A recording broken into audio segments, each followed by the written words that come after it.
Épître aux Colossiens, chapitre 1er. Premier paragraphe, versets 1 et 2. Paul, apôtre du Christ Jésus par la volonté de Dieu, et Timothée, le frère,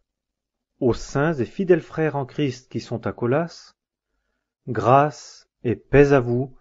de la part de Dieu notre Père et du Seigneur Jésus-Christ. Deuxième paragraphe, versets 3 à 8.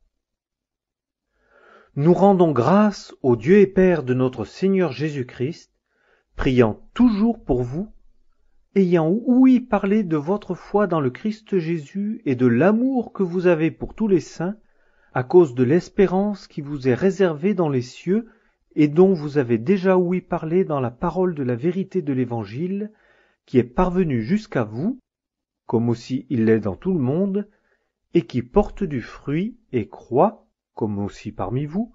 depuis le jour où vous avez entendu et connu la grâce de Dieu en vérité, comme vous l'avez entendu d'Épaphras, notre bien-aimé compagnon de service, qui est un fidèle serviteur du Christ pour vous, qui nous a aussi fait connaître votre amour dans l'esprit. Troisième paragraphe, versets 9 à 23. C'est pourquoi nous aussi, depuis le jour où nous en avons ouï parler, nous ne cessons pas de prier et de demander pour vous que vous soyez remplis de la connaissance de sa volonté, en toute sagesse et intelligence spirituelle, pour marcher d'une manière digne du Seigneur, pour lui plaire à tous égards, portant du fruit en toute bonne œuvre et croissant par la connaissance de Dieu, étant fortifiés en toute force selon la puissance de sa gloire, pour toute patience et constance, avec joie, rendant grâce au Père qui nous a rendus capables de participer au lot des saints dans la lumière, qui nous a délivrés du pouvoir des ténèbres et nous a transportés dans le royaume du Fils de son amour, en qui nous avons la rédemption, la rémission des péchés,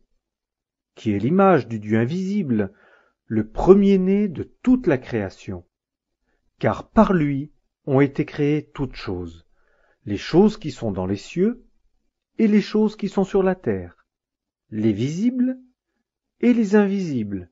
soit trône ou seigneurie ou principauté ou autorité, toutes choses ont été créées par lui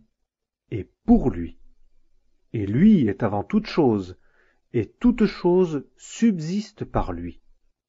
Et il est le chef du corps, de l'assemblée,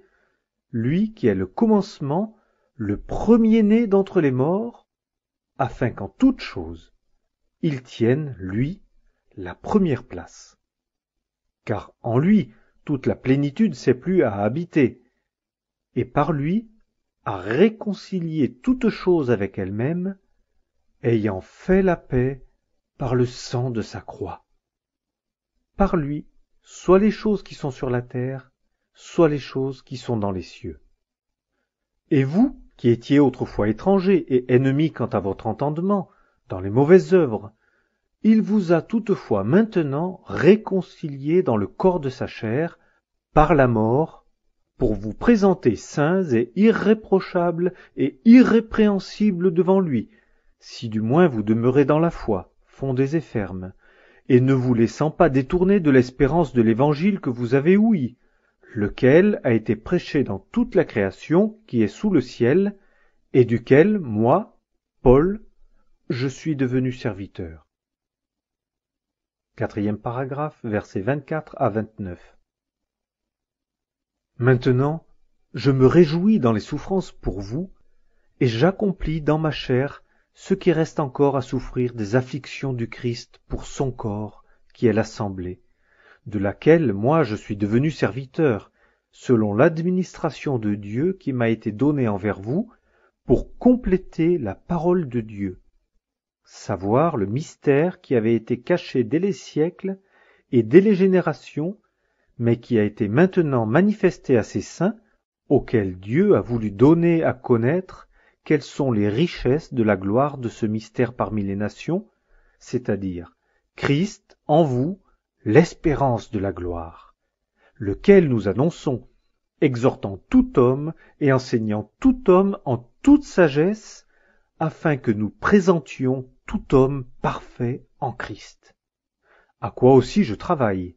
combattant selon son opération qui opère en moi avec puissance. Épître